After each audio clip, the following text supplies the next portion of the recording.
दोस्तों आज हम मैथ्स के कुछ इंपॉर्टेंट क्वेश्चंस करेंगे। तो देखो कि यहाँ जो फर्स्ट जो क्वेश्चन है कि A can do a piece of work in 6 days and B in 9 days। Means हो गया कि ए कोई पर्सन है, किसी काम को 6 days में कंप्लीट कर रहा है। तो हम ऐसे लिखेंगे, यहाँ ए लिखते हैं, इसके नीचे क्या लिखते हैं, कितने दिनों में कंप्लीट कर रहा है, 6 days में। तो यहाँ लिख लेते हैं 6, ठीक है।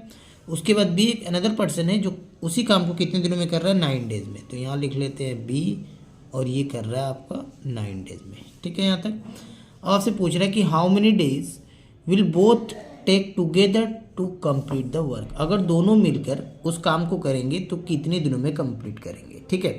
तो कैसे करोगे, तो याद रखोगे ऐसे क्वेश्चंस को, इन दोनों का क्या करोगे आप, एलसीएम फाइंड करोगे। क्या फाइंड करेंगे, एलसीएम। तो 6 और 9 का एलसीएम कितना हो जाएगा, 18 हो जाएगा। उसके बाद क्या करना है, इस 6 से 18 को डिवाइड करोगे, कितने बार में जाएगा, 3 टाइम्स। यहाँ 3 लिख लेते हैं। फिर इस 9 से 18 को फिर डिवाइड करोगे, कितने बार में जाएगा, 2 टाइम्स। हो गया ये। तो ये जो होगा ना 3 और 2, ये बोलेंगे हम एफिशिएंसी, ठीक है। आपसे पूछा क्या है कि ए और बी दोनों मिलकर उस काम को कितने दिनों में कंप्लीट करेंगे, ठीक है। तो ये देखोगे, अब ये जो 18 है ना, इसे हम बोलेंगे टोटल वर्क, ठीक है। तो इस टोटल वर्क को यहाँ ऊपर में रखेंगे, और ये जो है ना एफिशिएंसी, अब ये दोनों का एफिशिएंसी ए और बी का 3 और 2, तो इसको क्या करोगे आप, प्लस कर देंगे। क्यों, क्योंकि दोनों मिलकर आपसे पूछ रहा है। तो ये हो जाएगा 3 + 2 5। अब इसको डिवाइड कर दो, ठीक है। तो 5 से इसको कैंसिल करेंगे तो 5 3 जा हो गया 15, और ये पॉइंट, और ये हो गया 6, कंप्लीट डिवाइड हो जाएगा। यानी आंसर हो जाएगा 3.6 डेज में दोनों मिलकर उस काम को कंप्लीट कर देंगे। ऑप्शंस में देखोगे, ऑप्शन नंबर हो जाएगा फिर सी करेक्ट। नेक्स्ट क्वेश्चन देखते हैं, क्वेश्चन नंबर 2। यहाँ बोल रहा है कि if ₹1000 is divided between A and B in the ratio 3:2, then 1000 is divided between A and B in the ratio कितना है, 3:2। तो और आपसे पूछ रहा है क्या, ए विल रिसीव, ठीक है। तो ए के लिए पूछ रहा है ना, तो जिसके लिए भी पूछेगा, ए पूछे या फिर बी पूछे, अगर यहाँ पे ए पूछ रहा है तो ए के लिए फिर कितना हो जाएगा, देखो टोटल अमाउंट देख लो कितना है।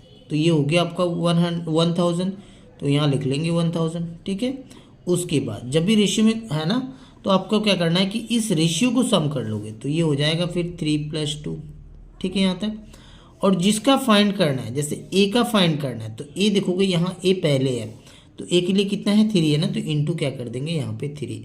अगर सपोज बी का अगर पूछता है, यहाँ तो आंसर हो चुका है, ये इसको हम लोग सॉल्व कर देंगे तो आंसर आ जाएगा। और अगर बी के लिए अगर आपसे पूछता तो बी के लिए क्या करते हैं, यहाँ पे लिखते 1000 और डिवाइड बाई हो जाता अगेन 3 + 2, और इंटू करते हैं हम बी का। तो बी के लिए कितना है, 2 है, तो इंटू यहाँ हम 2 कर लेते हैं। क्लियर है। तो फिलहाल यहाँ आपसे पूछा क्या है, ए के लिए पूछा है, तो क्या करेंगे हम, ये हो गया आपका 1000 इंटू हो गया 3, और 3 + 2 हो गया 5। इसको कैंसिल कर लेते हैं, तो ये हो गया 2 और ये हो गया 2 0, यानी हो गया 200 इंटू 3 करोगे तो 600, ठीक है। तो ये 600, अब इसको आप करोगे तो ये 400 आएगा। देखोगे ये हो गया 1000 डिवाइड बाई 5 इंटू 2, कैंसिल करोगे, ये हो गया 200 इंटू 2 करो 400। क्लियर।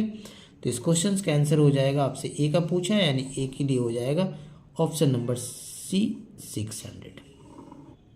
नेक्स्ट क्वेश्चन नंबर देखते हैं, थर्ड।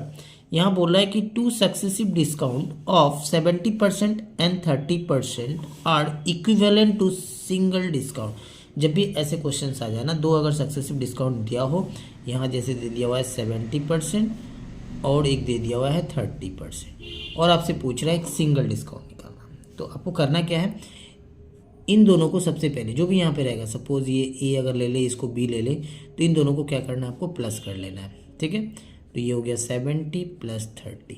उसके बाद क्या करना है, माइनस दोगे और इन दोनों को आप मल्टीप्लाई करोगे इस तरह से, और डिवाइड बाय क्या करोगे, 100, ठीक है। और ये हो जाएगा रिक्वायर्ड सिंगल डिस्काउंट। क्लियर। तो ये इसको सॉल्व कर लो, तो ये कितना हो जाएगा 100, इस 2 0 से इन दोनों 0 को कैंसिल कर लेते हैं, तो ये -7 3 जा 21। अब इस 21 को 100 से माइनस कर लेते हैं, तो ये कितना आएगा 79, और ये हो गया परसेंटेज, ठीक है। तो आंसर हो जाएगा ऑप्शन नंबर बी। दोस्तों अभी तक आप चैनल को सब्सक्राइब नहीं करते, चैनल को सब्सक्राइब करके बेल आइकन को प्रेस कर लीजिएगा, ताकि आने वाले वीडियो को नोटिफिकेशन आपको आसानी से मिल सके।